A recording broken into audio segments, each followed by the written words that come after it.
The real question is it money or is it mindset? What do you need to prioritize? Driven Mofos, welcome back to another episode of The Underestimated Entrepreneur. Huge shout out to all the crew who are jumping in to dominate.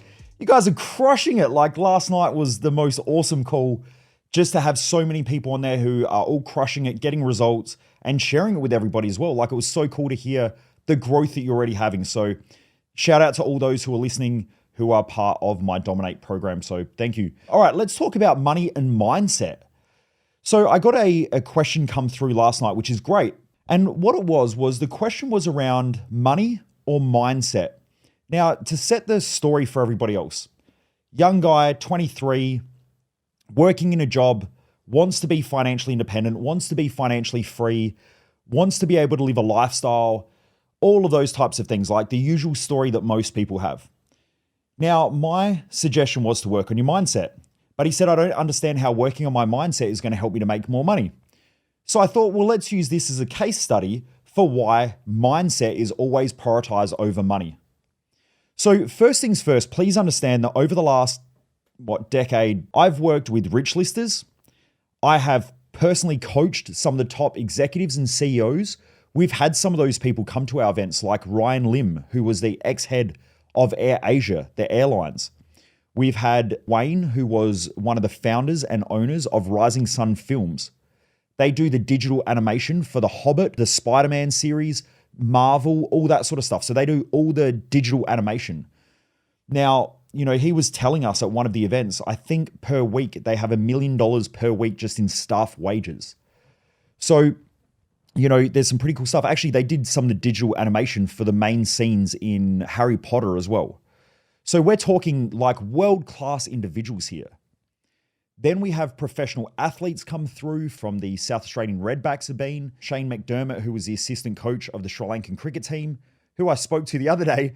And I said, how's everything going? He said, mate, I'm the assistant coach of Afghanistan cricket team. And I was like, man, you're crazy. He was part of the Australian cricket team as well, I think in the coaching squad and all that sort of stuff. So we get some really high level people come through. I've done work for Port Adelaide Cricket Club, the Redbacks as well. I have worked with a lot of people. And so I just want to set the frame there of all the different types of people that I've worked with. But we also get people coming to our events who have hit rock bottom. I've had phone calls late at night saying my friend's about to commit suicide.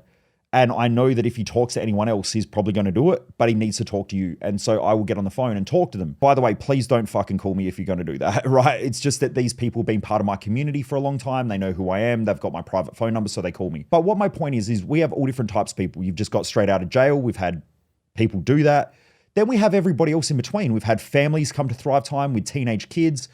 We've had couples. We've had people that are about to get a divorce come to try and save their marriage. We've had people who have just got married and want to enhance the quality of their marriage. And then we have everybody else, right? So we get all different types of people. And then we've got at my events, we get so many different types of business owners. It's just awesome. There might be someone who just got out of jail sitting next to someone who's worth $50 million, right? Sitting next to each other and they don't know each other. So this is the cool thing about my events. So I'm talking from this perspective of experience. I'm not just talking about it because I read a fucking book, right? Most coaches right now are doing this. They read a couple of books. They read a Tony Robbins book, a Joe Dispenza book. They go and do an NLP course. They go and do some breathwork workshops, do some ice bath shit because it's cool and trendy at the moment. And they buy a sauna and now they're the world's best coach, right? That's cool, right? They're helping people and I get that, but they're at the start of a journey.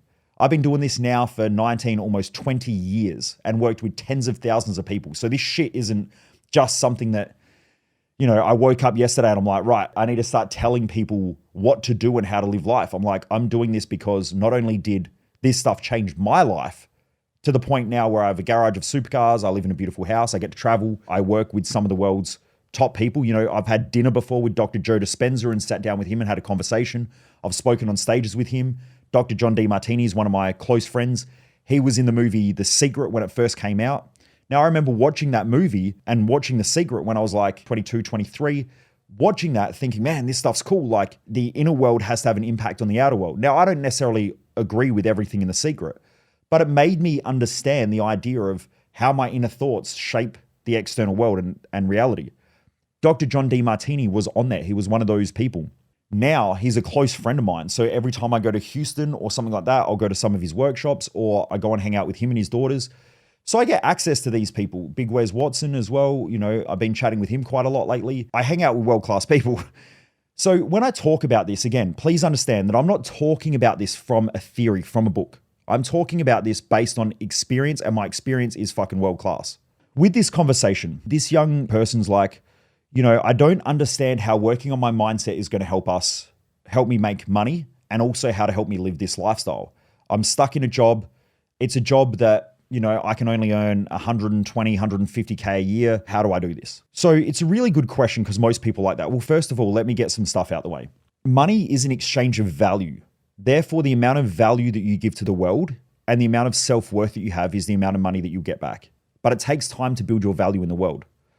So there are all these people who send me emails and are trying to shortcut shit. And I get them on Instagram where someone sends me a message and they're like, you can earn 10K a month doing e-commerce. And I'm like, get fucked.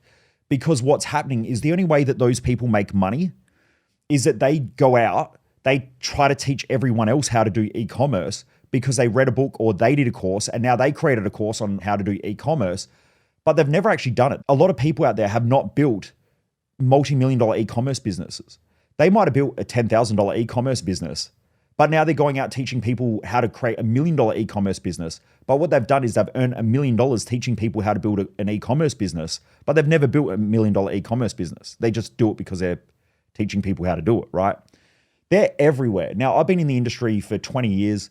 The last 13 years or whatever, I've been in mindset coaching. I've seen so many people who do that come and go. There are thousands of them. And then I see people in the personal development space where they read a couple of books, they do a couple of courses. Like I said, they do the ice baths and all that shit. And now they're a coach.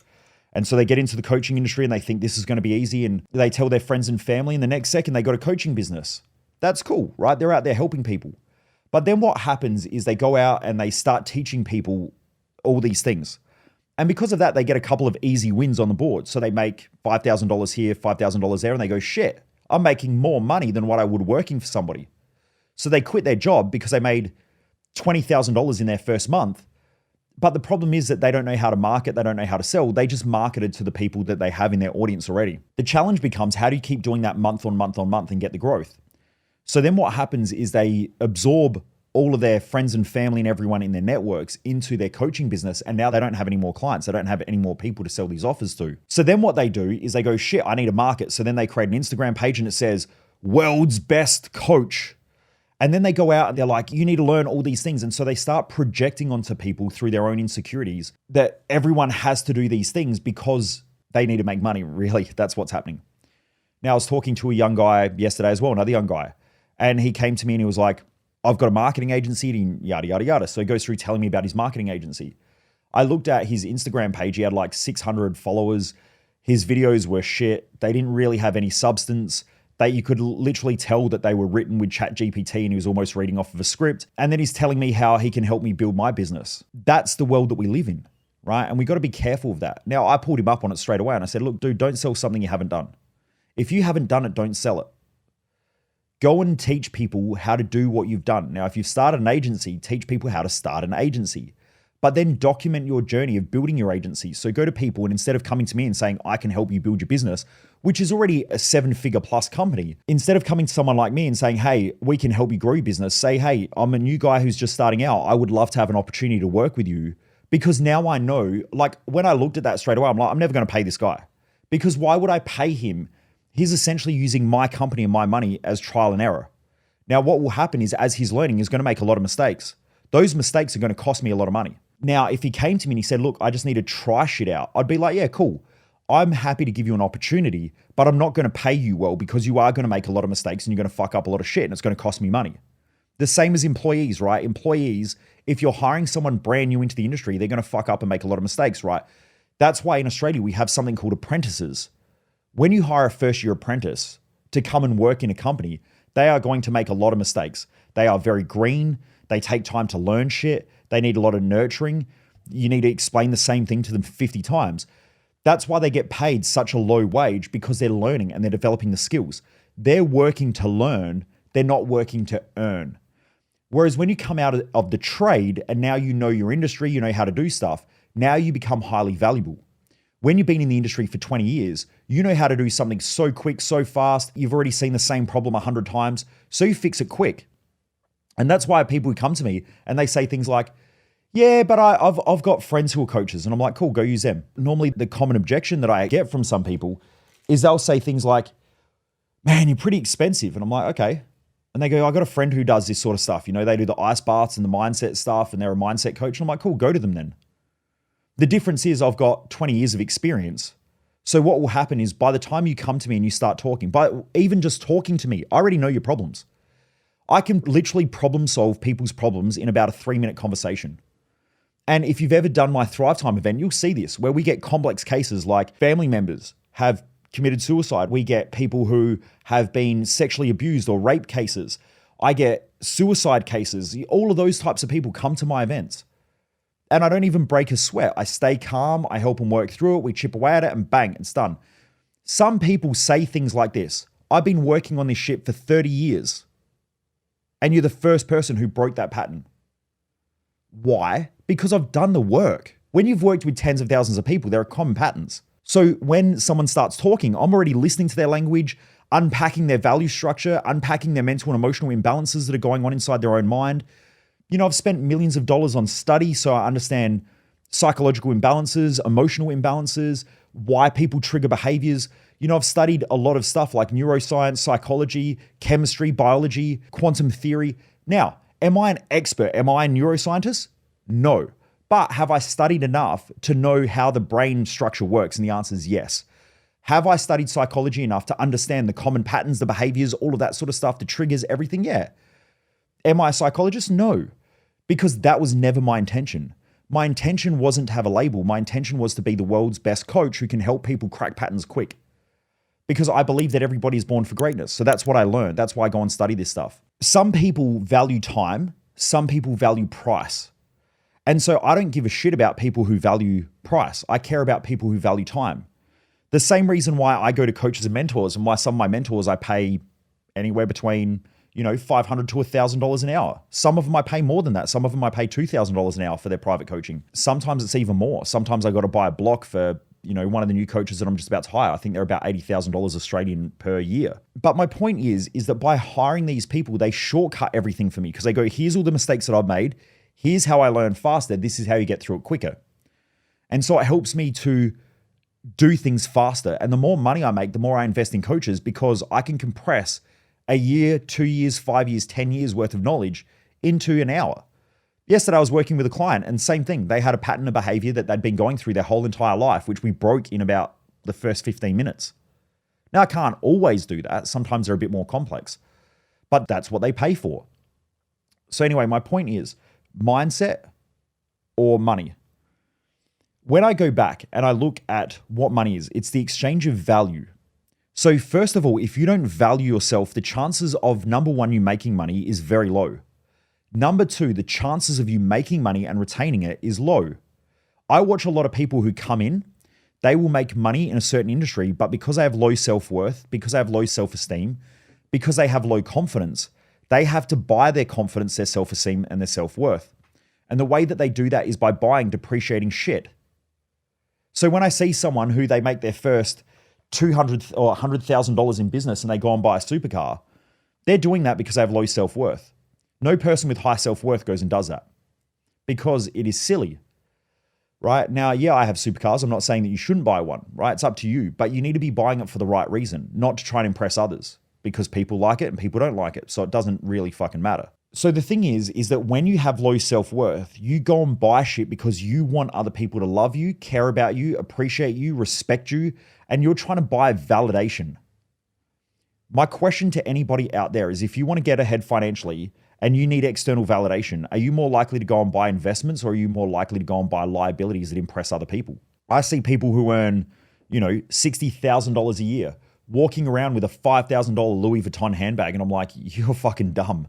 That is the dumbest shit ever.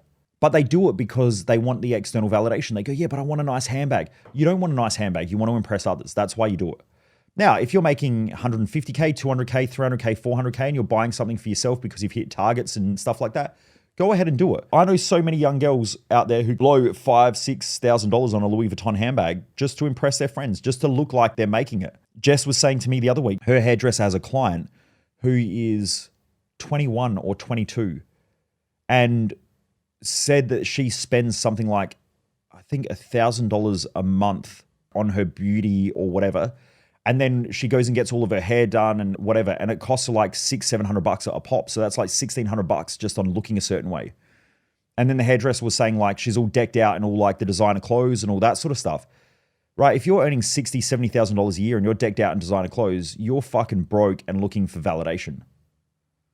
And normally if you're broke, you're broken. Right? Because people who have self-validation don't prioritize that. They prioritize other stuff. I'm not telling people how to live, by the way. You can do whatever you want. But I'm just saying that if you want to get ahead financially, that's not the way to do it. So making money is one thing. Keeping money and growing it is another thing. I've become very good at keeping money and growing money. Okay. Now, when I was younger, I didn't. I used to make money and go and spend it. Right? I'd go and buy expensive cars and shit like that. When I was like 21, around about 21, I bought a couple of year old WH Statesman Holden Caprice here in Australia, put big rims on it, lowered it, put a big sound system in it, big subwoofers and all that shit. But literally, I used to live like the brokest person on the planet. I was broke. I could hardly even put fuel in the car. But when I would rock up everywhere, I thought I was the coolest shit ever. Because I'd rock up and people would be like, man, your car's sick. And I'm like, oh, validated. I feel good about myself. And then the whole rest of my week, I'm like, fuck, I'm broke. I can't even pay bills. I can't even afford to get my mobile phone bill paid. I'm like, I got to borrow money off people. I'm putting shit on credit. Like, man, I was so stupid back then, but I was young and stupid, right? I just didn't know any better. And that's why I'm trying to help younger people these days to not do that. And even people who are older as well. That's why mindset always comes before money, because if you don't have the right mindset, you won't make the money or you won't keep the money. I've also seen people who are those scammer types back when Bitcoin was around. And I've got a couple of live examples of people that I know from around the place. They're all right guys, but again, they're needy. And because they are needy, they're mentally and emotionally needy. They always feel like they never have enough. So to them, money is their validation. And I remember them, one of them's in e-commerce, the other one's in marketing. They came to me and they said, hey, we're starting up this coin. You should get involved. You know, we're going to make all this money and blah, blah, blah, blah. I invested in Bitcoin when it was like $1,500 a coin. And I got in, I made money, and then I got out. I had Bitcoin, Litecoin, and Ethereum. And so I had easily doubled my money. If I kept it, yeah, I probably would have made millions. But the thing is, I have a philosophy. You can never go broke making money. So if you're always making money and always getting ahead financially, then you can't go broke. What most people do is they try to get rich quick. But when they get rich quick, they think that they're always going to get rich in that same way. And markets are volatile, things fluctuate, stuff goes up, stuff goes down. And because of that, when the market drops, they lose everything. And so that's what happened with a lot of these Bitcoin people. I saw people selling their houses when Bitcoin was like almost at its peak. And they were putting all their money into Bitcoin thinking that it was going to go to like $1 million a coin. And now they've lost their house. They can't get their rent because they were used to putting their money into a market that was going up all the time. And so they can sell off a little bit of their coins and pay their mortgage and all that shit. But that's because every week they were getting 10% or 5% or 3% on whatever they'd invested. When the market drops and they're getting negative 10%, negative 15%, they're going backwards and losing their money, which is their mortgage. So before they had a house and a mortgage, now they've got no house and they're paying off debt, or that money is now less than what they had. So that's just stupidity, right? It's a mindset pattern. It's not a money pattern. They did the right thing at the wrong time in the wrong way because of their mindset. It's always a mindset pattern first. Mindset always comes before everything, right? If you don't have the right mindset and you try to lose weight, you might lose weight for a little bit, but you'll regain it because you never develop the mindset. If you develop the mindset and the habits, you'll win. And so with money, I just keep focusing on the mindset and the habits. Every year, I just get wealthier and wealthier and wealthier. I'm smart enough to realize that money's a long-term game. It's not a short-term game. I think long-term. And by the way, I'm not needy with money. Like, I had a guy the other day message me on Instagram and he's like, dude, you push pretty hard. And I said, yeah, because you're not doing anything. You're sitting on the fence and you've got all these problems and you're not changing. And he's like, you obviously don't give a shit about getting sales. And I said, mate, I care more about results than I do sales. If you think that you spending $47 per month on my Dominate program, $47 US per month on my Dominate program, and me losing you as a client is going to make me lose sleep at night, you're fucking delusional. And I said, the only thing I give a shit about is you getting results. So either you're going to step up or you're going to keep sitting on the fence. I'm not going to let you sit on the fence when you're in my community. Either fucking do something or go somewhere else. It's that simple. right? My community has to move. I want you to all get results. If you follow me for 2 or 3 years and you haven't done anything and you're still in the same position, I will fucking hammer you when I talk to you. And when I say hammer you, I will give you a harsh talking to because you're not doing shit with your life and nothing's changing. And so I let people know that because you have to make different decisions. Now, some people like that. And for some people, it's a wake-up call. They're like, shit, no one's ever said that to me in that stern way. And you're right, I'm not doing anything. And you're correct, I have to do something different. I'm like, cool, come to one of my events, get your shit together, get your mindset right, and let's start operating on a change. Let's make it work. Because if I don't do that, you're going to be like 65 and retired and fucked, and you're going to have no money, and your life is going to be shit, and you wasted your whole entire life. I know that because I watch my grandparents do that. I will not let you do that in my community. I will not let you destroy your life because of your own fears, your worries, your own concerns, and your need for validation or your low self-worth issues. I will not let you do that, right? Because I watched my grandpa, before he passed away, cry that he never got to live the life that he wanted to live because he always waited for something in the future to make a change. He always waited for it. That's why I'm so hard on people. Because I never, ever want you to get to that position. I never want you to have your family witness shit like that in your life. I don't want you to be the catalyst of your family witnessing you waste your life because you're so fucking scared that you can't make a decision and get your shit together. The reason why you have to work on your mindset is because if not, you'll fall into these patterns. So these young guys come to me that I know and they go, hey, we got this coin. We're going to set up this thing. We're going to make all this money. Like everyone's launching these coins. And I said, cool, what's the deal with the coin? And they're like, we're going to set up a club and people get access to the club and we're going to do all this shit. And I was like, oh, okay. And they're going, yeah, you know, you don't have to invest much, but like all these people making millions of dollars. And I'm going, oh man. Because when you do stuff like that, you're chasing the quick win. And when you chase the quick win, it normally doesn't end well. I mean, if you think about it, people chase quick highs and they're normally drug addicts. People who try to get rid of their pain quickly do it through alcohol. They're normally alcoholics. So chasing quick wins very rarely works out well long-term. It might give you immediate gratification and you might feel better in the moment, but it very rarely lasts. But also every dipshit convinces themselves that it's going to be different and they're going to be different. That's why every dumb motherfucker that goes to the gym that does a 12-week challenge, they walk into the gym and they go, yeah, but what I'm going to do is after the challenge, I'm going to create good habits. I'm only just doing it for 12 weeks and I'm going to cut really, really hard. And then when I lose all the weight, I'm going to change the way that I operate and my habits and all that sort of stuff and I'll be a different person. The habits that you create is rapid weight loss and fast results. That's a pattern you're going to reinforce. This is why something like 96% of people, whatever, 98% of people, whatever, who lose weight rapidly regain it back, except now their metabolism's more fucked and they lost muscle. So they're going to put it back on quicker and it's going to be harder next time. But they convince themselves that it's not. All stupid people convince themselves that it's going to be different and they're going to be different. It's not. Right? Not when you've worked with tens of thousands of people. Very rarely does it change. Habits and different thinking over a long period of time get results. But people don't want to spend the time. They want to get quick results. Like this dude here who's 23, 24 wants to get quick results, wants to get out of his chaos, wants to make money, wants to be financially free because he's watching people on Instagram show this crazy fucking lifestyle that he knows nothing about. You know, the majority of those people are broke, right? I know people that travel all around the world and post it on Instagram and they look like they're loving life. They're broke as shit. They stay in backpackers, but they go to the day during a beach club and they go take all these photos and it looks like they're at this beautiful, luxurious beach club, but they're staying in a fucking backpackers. When you live my lifestyle, I go and stay at the beach club because I got the cash, right? That's the world that we live in. And so a lot of young people are just insecure. They want to get somewhere quick. They think that the game of life is fast wins and then they think they're going to change when they get the results. Like, oh yeah, but it's going to be different. It's not. That's just stupidity. That's immaturity. So anyway, these guys start the coin. They get all these investors, which are their friends, their family, all of that stuff, and they chuck it in. And at the same time, what they didn't tell me was that they bought on this other guy who was like this crypto genius guy. And he was helping them build the coin and put everything together. You know what happened? They launched the coin. The coin went up. They were all posting on social media about how great this coin's going to be, how fucking amazing everything is, how they they're almost tripling their money on a daily basis. So like, oh, I put in 50 grand and now it's worth like 250 grand. Holy shit, we're worth $500,000. And so all these other people that are watching them online are throwing in all this cash. Anyway, the crypto dude does a rug pull, which means he sells all of his shit and gets out. And so he gets out with millions of dollars. And all of a sudden, people start to realize that. And so they all start selling and the price just drops. And then bang, the coin's gone.